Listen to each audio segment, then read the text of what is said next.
We had done a couple sermons on Elijah. We had the introduction in 1 Kings 17, and then we had done the first half of 1 Kings 18. And there we had talked about the build-up for this showdown at Mount Carmel that we're going to talk about today.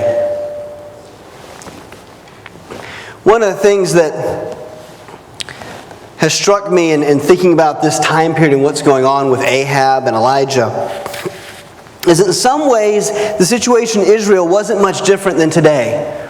A few weeks ago I talked about that when I introduced Elijah and talked about the similarities between the situation there with Ahab. Ahab was not an idiot.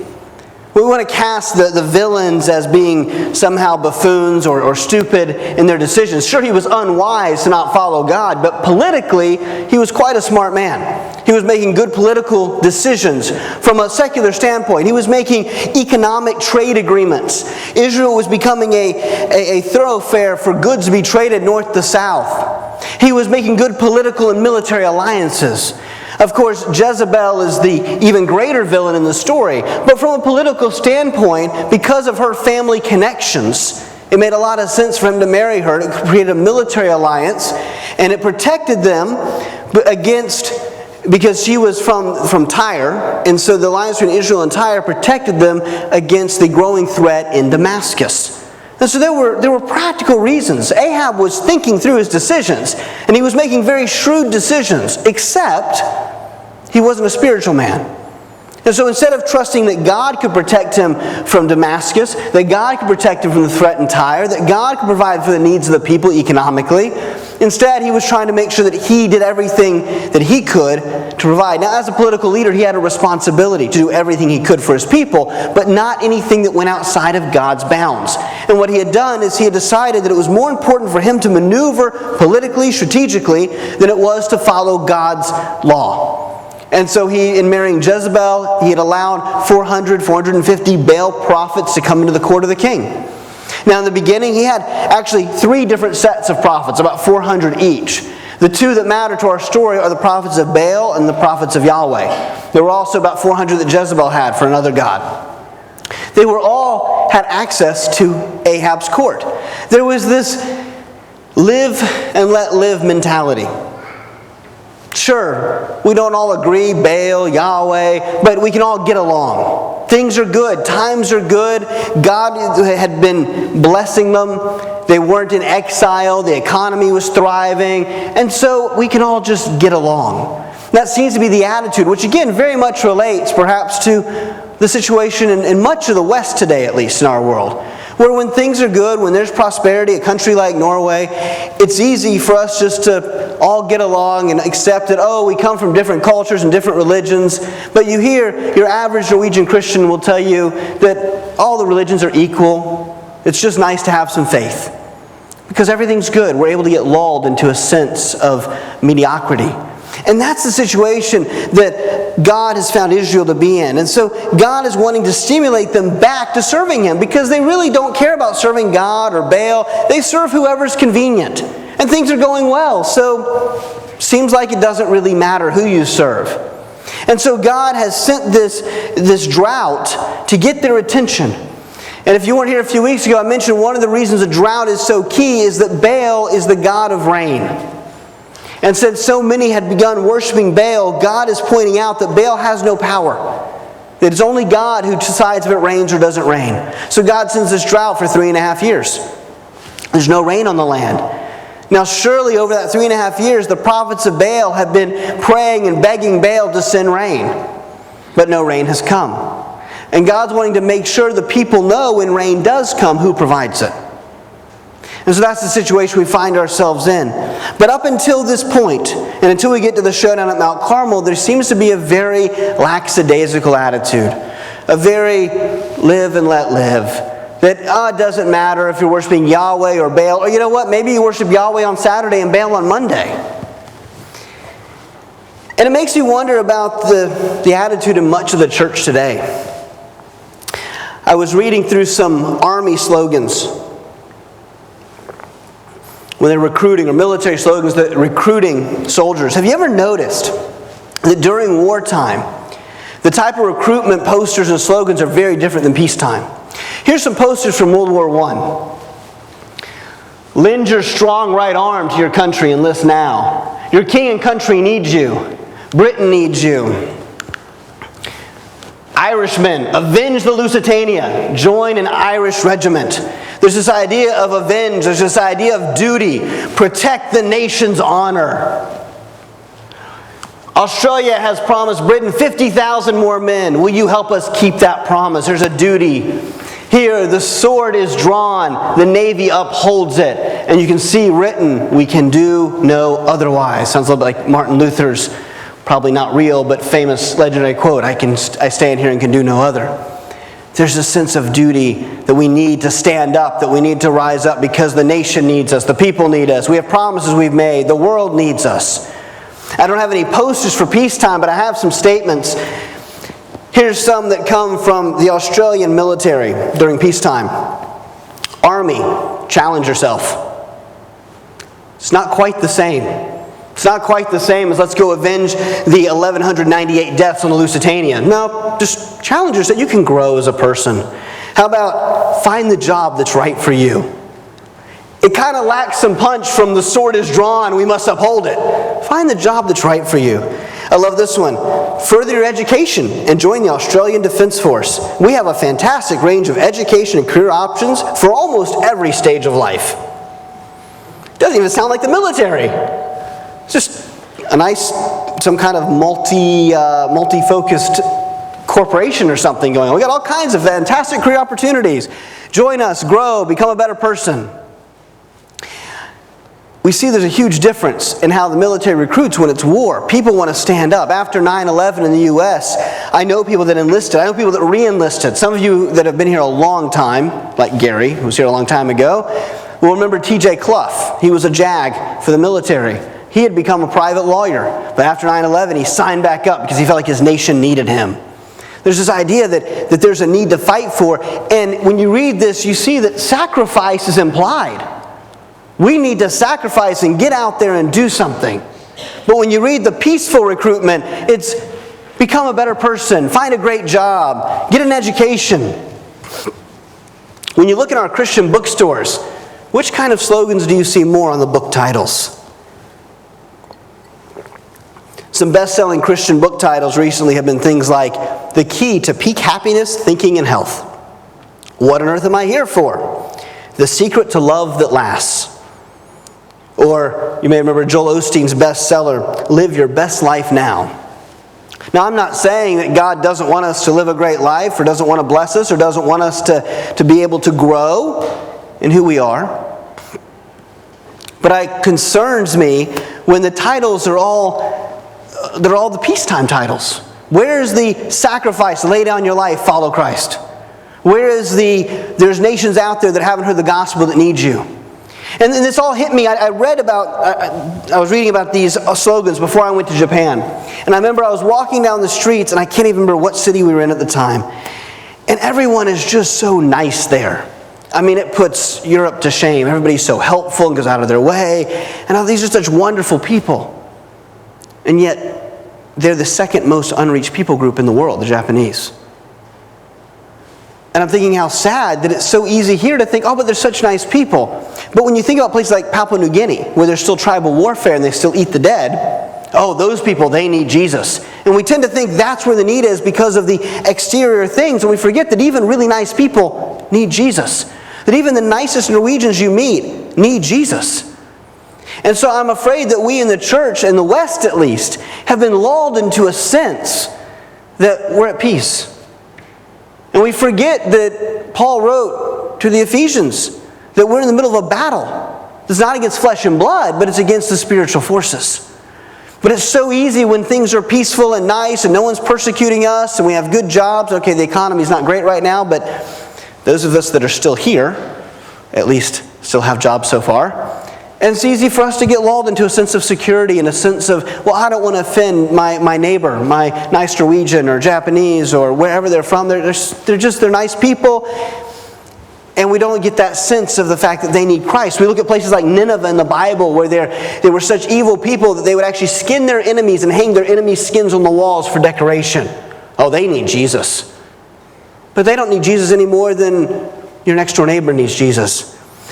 But unfortunately, I think the church has lost sometimes their calling and their sense of calling to bring a world that doesn't worship God into worship of God. John Piper said that evangelism or mission exists where worship doesn't. And I think we've forgotten that's what it's about. It's not about how evil or good people are that we meet. It's about the fact that they need to know the one true God. They can be the nicest people or the worst people. That's not what it's about.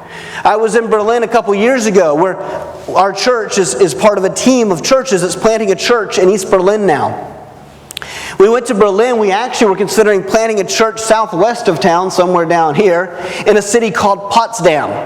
Now, if you've been to Berlin, you probably know Potsdam Platz. That's a train station in Berlin. It's not the city. The city of Potsdam is about half an hour southwest of town.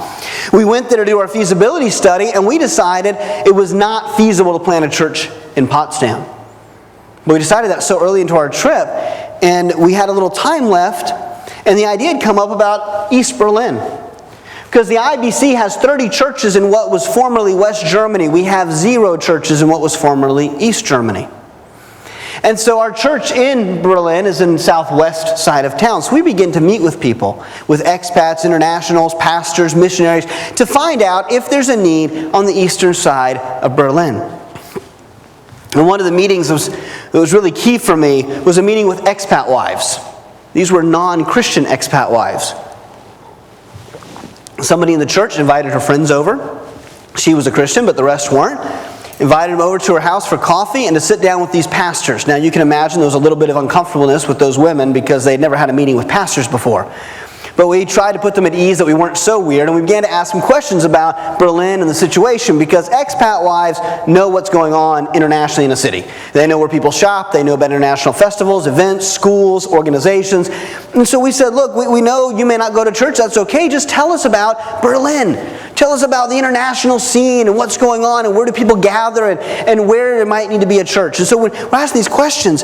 And it was so funny because when we got to the point where I actually said, well, if you were going to plant a church, I said this to them, where would you plant the church? And one of them, we had this map laid out on the coffee table. She leans over and she goes, here, they need a church there. Well, I asked what she meant, and she went on to explain about how a bunch of hooligans they were, and there's a rough part of town. But it's funny that her perception was she didn't need a church because she had her life all together. But they, in that part of town, they need a church. And she's right, they do. But so does she. And the problem is, I think that many people have come to think of the church as a place that's just that self-help place. If you don't have your life together, if you need some counseling, if your marriage is struggling. And those things are things the church is here for. But it doesn't mean that once you get your life together, you don't need the church anymore. Because the church is ultimately here to point people to the worship of God. And so as we find Elijah, he's in this situation where the people, they don't see the necessity of worshiping Yahweh. They go, look, life is good. You can worship Yahweh, you can worship Baal, you cannot worship anybody. It doesn't really matter. And so this drought has come, and now for 3.5 years there's been no rain. And we find ourselves in 1 Kings chapter 18.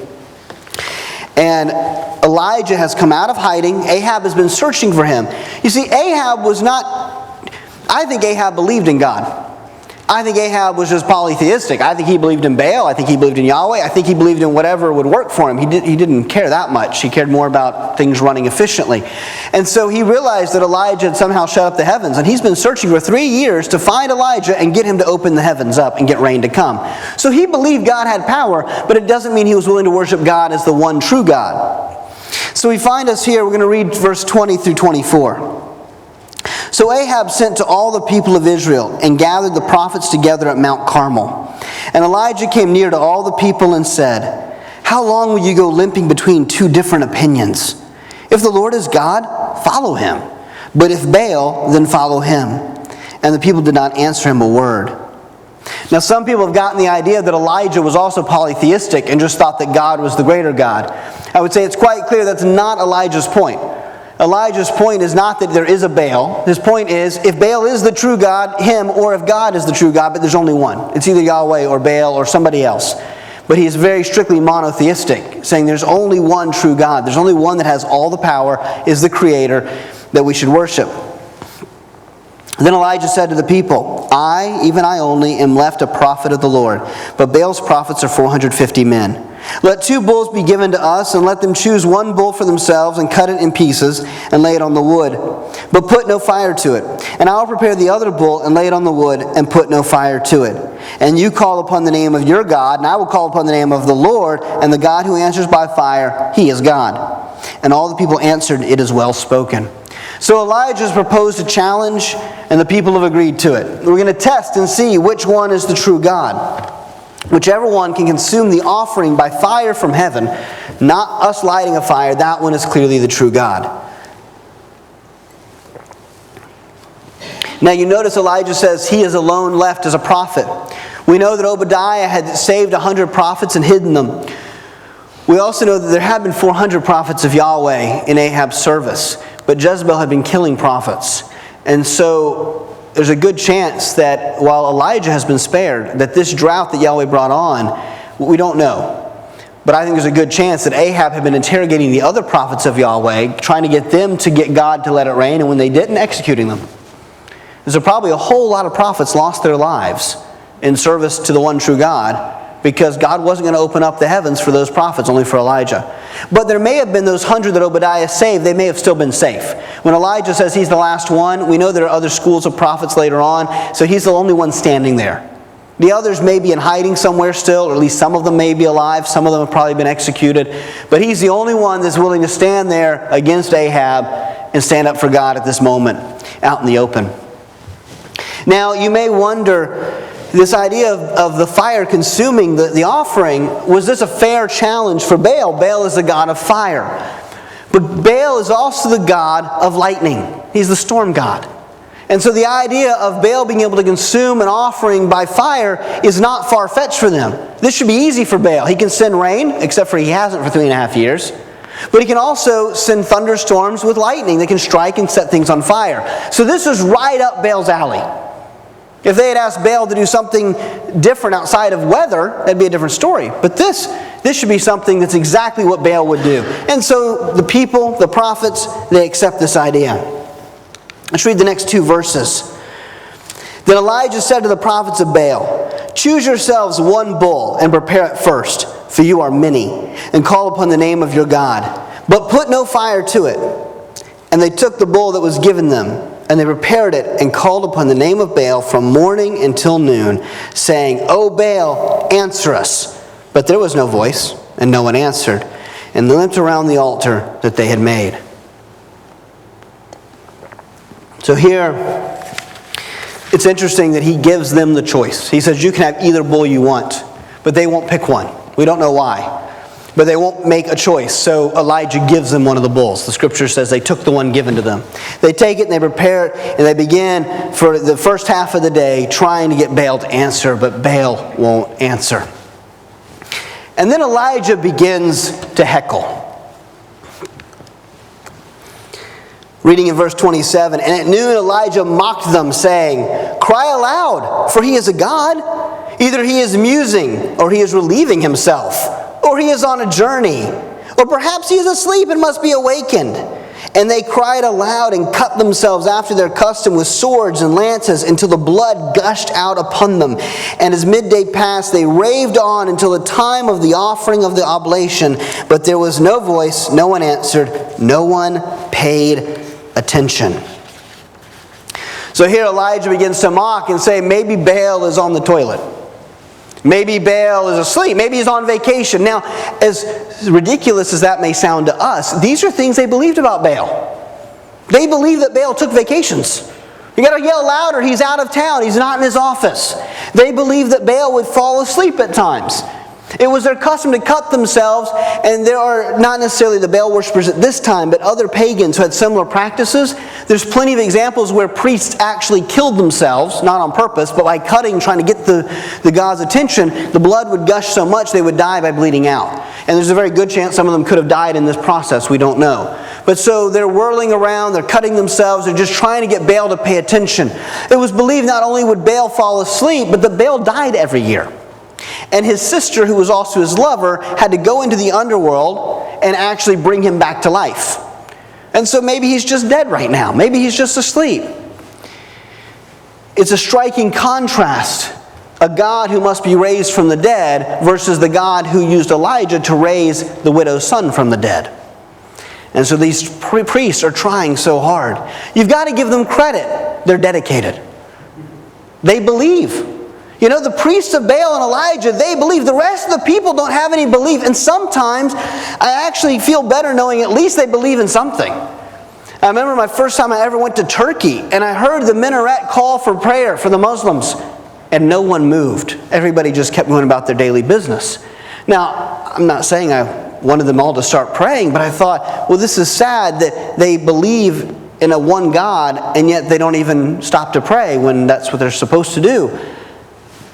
A lot of those in Turkey that I've encountered are not that religious. Of course, I know a lot of Christians, people that claim to be Christians that aren't that religious. My point is, at least these people, at least they really cared about what they believed. I think about Saul of Tarsus. You know, I think sometimes God can more easily work with someone who strongly believes in something. At least Saul desired to follow God. He was just getting it wrong, and Jesus appeared to him. It says the pure in heart will see God. I think Paul's heart was pure in his desire to serve God. These prophets of Baal, they were trying all they could. The people, they were lukewarm. They weren't hot, they weren't cold, they were just lukewarm. And so they're trying all they can. Elijah is mocking them, making the point that their God does not exist. And then we read a little bit longer passage here as Elijah finally decides that their time is up. He needs to get started because the day will run out. Then Elijah said to all the people in verse 30, "Come near to me." And all the people came near to him. And he repaired the altar of the Lord that had been thrown down. Now, there's two theories here. One is that in all of their dancing around and trying to get Baal's attention, they'd accidentally destroyed the altar that Elijah was supposed to use. But the other possibility is we know that Ahab and Jezebel had thrown down many altars to God to set up altars to Baal. So maybe this had been broken down for a long time. But so he repaired the altar of the Lord that had been thrown down. Elijah took 12 stones according to the number of the tribes of the sons of Jacob, to whom the word of the Lord came, saying, "Israel shall be your name." And with the stones he built an altar in the name of the Lord, and he made a trench about the altar as great as would contain 2 seahs of seed. Now, these 12 stones are going to bring back a vivid memory for the Israelites. If you were here a couple of months ago, I preached on the crossing of the Jordan. When they crossed the Jordan, they took 12 stones to place in a monument to remind them of when God led them into the promised land, 1 stone for each tribe. And so as Elijah builds an altar with 12 stones, it harkens back to those 12 tribes, and it reminds them of the God who took them out of Egypt, who was not a golden calf, but was a God who led them across the Red Sea and then across the Jordan later into the promised land, giving them the land that they were now in, and who gave them their name of Israel. And that they were now choosing to not follow and were following this other God for some reason. So he has an intentional purpose with what he's doing here. Verse 33, and he put the wood in order and cut the bull in pieces and laid it on the wood. And he said, "Fill 4 jars with water and pour it on the burnt offering and on the wood." And he said, "Do it a second time." And they did it a second time. And he said, "Do it a third time." And they did it a third time. And the water ran around the altar and filled the trench also with water. And at the time of the offering of the oblation, Elijah the prophet came near and said, "O Lord, God of Abraham, Isaac, and Israel, let it be known this day that you are God in Israel, and that I am your servant, and that I have done all these things at your word." You know, it's interesting to understand in the Near East that a father, like in Palestine, a father's name will change when he has his first son. So for example, my friend Salim, some of you have met Salim. He was raised a Palestinian Muslim. He's a Christian evangelist now, and he's been here to preach a couple of times. But Salim, when he was born, his father's name was not Salim, but his name changed to Abu Salim, which means father of Salim. So God's name, right? Moses says to God, who are you? You know, what do I tell him? Well, I am who I am. And he has the name Yahweh. But God's name is also, from a Near East perspective, the God of Abraham, Isaac, and Jacob, or Israel. God took on the name of his firstborn son of Israel, this nation. That's how he identifies himself. And so the hurtfulness it is to God when his people, that he has now taken on a name, right? He's often referred to as the God of Abraham, Isaac, and Jacob, or Abraham, Isaac, and Israel, as is the point here, because that's the nation. It's often the name he takes on. His name has changed to reflect his people. and his people aren't following him. Let it be known this day that you are God in Israel, and that I am your servant, and that I have done all these things at your word. Answer me, O Lord, answer me, that this people may know that you, O Lord, are God, and that you have turned their hearts back.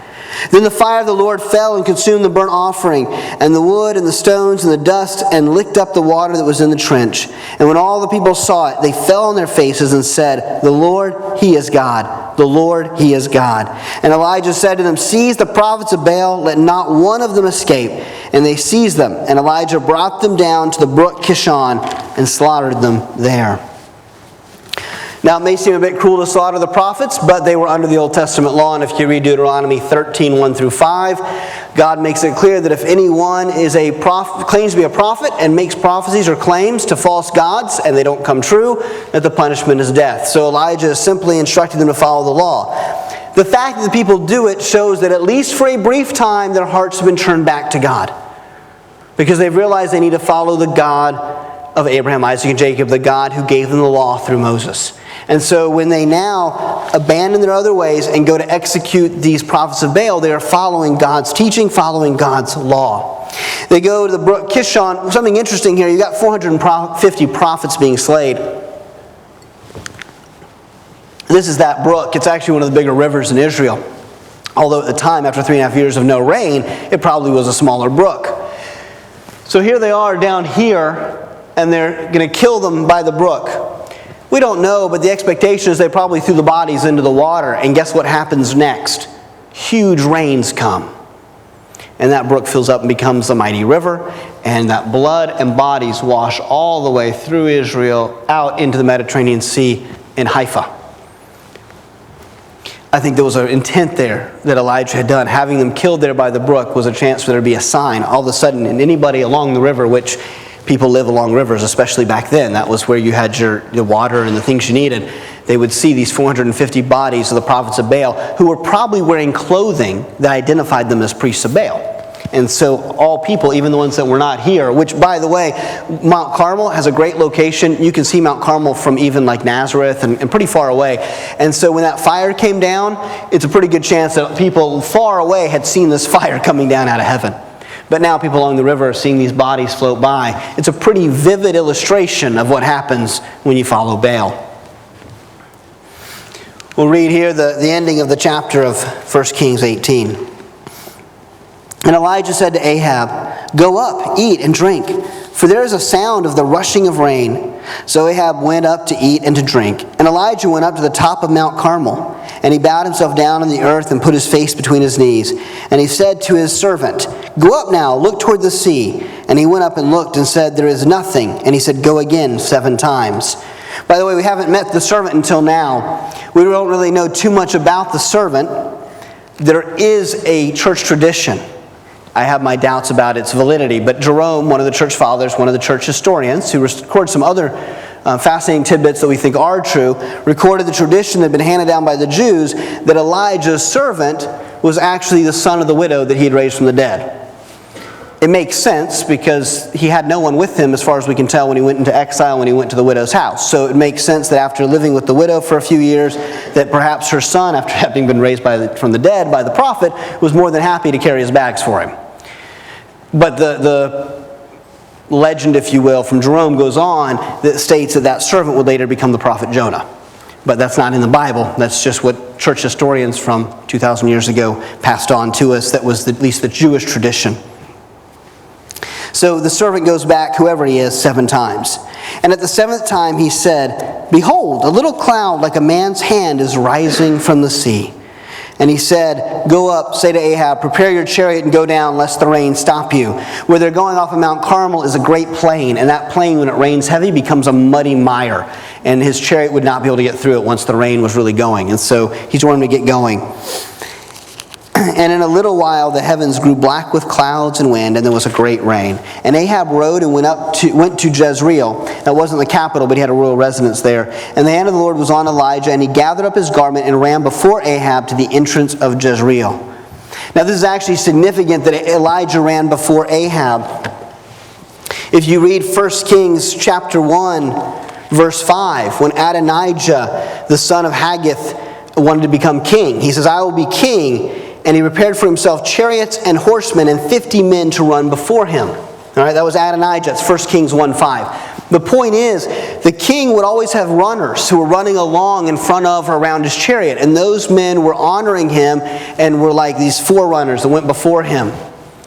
Elijah was seen by Ahab as an adversary. He was seen as an enemy. Ahab had said to him earlier in chapter 18, you troublemaker for Israel. And Elijah said, I'm not the troublemaker, Ahab, you are. But Ahab was still the king. We know Romans 13 says we're supposed to honor earthly authorities. And so when this is all done, Elijah follows Deuteronomy's code and executes the prophets. But Ahab's still the king. And so when it's all done, he says, Ahab, you better get going, the rain is coming. And then he acts as a forerunner for Ahab. And I'm sure that gesture was not lost on Ahab. Elijah's saying, look, I'm not your enemy. I'm trying to help you and help Israel to draw back to God. But I'm not your adversary. And so he runs before him to show honor to the king. Now, we'll get to chapter 19 next week. Jezebel isn't so pleased about this when Ahab explains it to her, and she's ready to kill Elijah. But at least Ahab was perhaps touched by Elijah showing him honor. And whether it was or not, it's a great example for us to remember who's the battle against. Elijah understood the battle that he had was not against the ruler of this earth or of his kingdom or his country. It wasn't against his president, his prime minister, his Congress. The battle he had was a spiritual one. When he made the spiritual point, he was still willing to honor the earthly authority that he believed was ordained by God, even though the authority wasn't godly. And so he struck this very hard balance that reminds us of the balance we have to strike. That we are reminded in Ephesians 6:12, for we do not wrestle against flesh and blood, but against the rulers, against the authorities, against the cosmic powers over the present darkness, against the spiritual forces of evil in the heavenly places. That's what our battle is against. There's a lot of people that serve other gods that we may begin to think are our enemies. But we have to remember that they're not enemies. They're prisoners of war.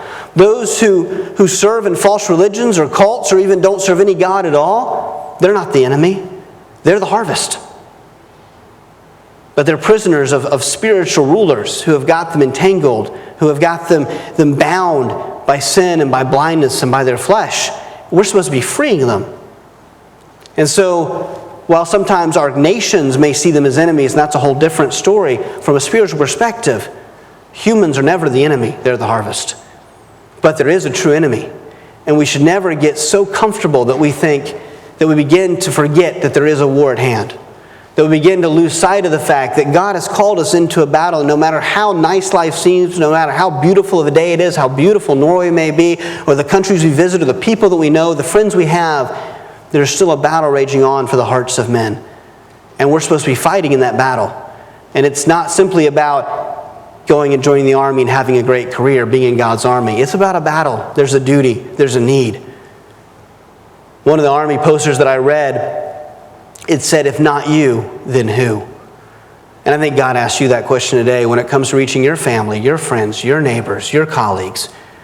If you don't stand up for God, if you aren't a witness for Christ, if you keep your mouth shut and are not a light to the community, then who will be? Let's pray as the deacons come up to take communion. Father, we thank you for the witness we have in the life of Elijah.